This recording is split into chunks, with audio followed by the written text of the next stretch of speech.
स यत्प्रमाणम् कुरुते लोकस्तदनुवर्तते न मे पार्थास्ति कर्तव्यम् त्रिषु लोकेषु किञ्चन नानवाप्तमवाप्तव्यम् वर्त एव च कर्मणि यदि ह्यहम् न वर्तेय जातु कर्मण्यतन्द्रितः मम वर्त्मानुवर्तन्ते मनुष्याः पार्थ सर्वशः उत्सीदेयुरिमे लोकाः न कुर्याम् कर्म चेदहम्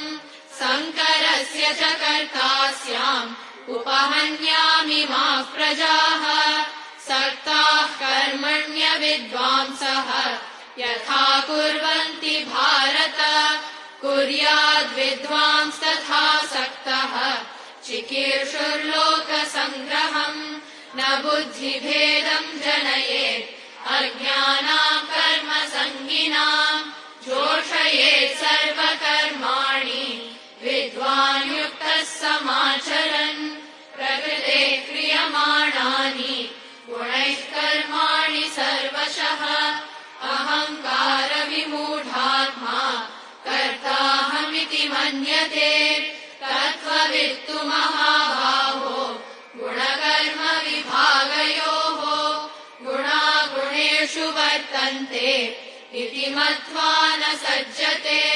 प्रकृतेर्गुणसम्मूढाः सज्जन्ते गुणकर्मसु तान् कृत्स्नविदो मन्दान् कृत्स्नविन्न विचालयेत् मयि सर्वाणि कर्माणि सन्न्यस्याध्यात्मचेतसा निराशीर्निर्ममो भूत्वा युध्यस्व विगतज्वरः ये मे मतमिदम् नित्यम् अनुतिष्ठन्ति मानवाः श्रद्धावन्तो न सूयन्तः मुच्यन्ते तेऽपि कर्मभिः ये त्वेतदभ्यसूयन्तः नानुतिष्ठन्ति मे मतम् सर्वज्ञानविमूढांस्तान् विद्धि नष्टान चेतसः सदृशम् चेष्टते स्वस्याः प्रकृतेर्ज्ञानवानपि प्रकृतिम् यान्ति भूतानि निग्रहः किम् करिष्यति इन्द्रियस्येन्द्रियस्यार्थे रागद्वेषौ व्यवस्थितौ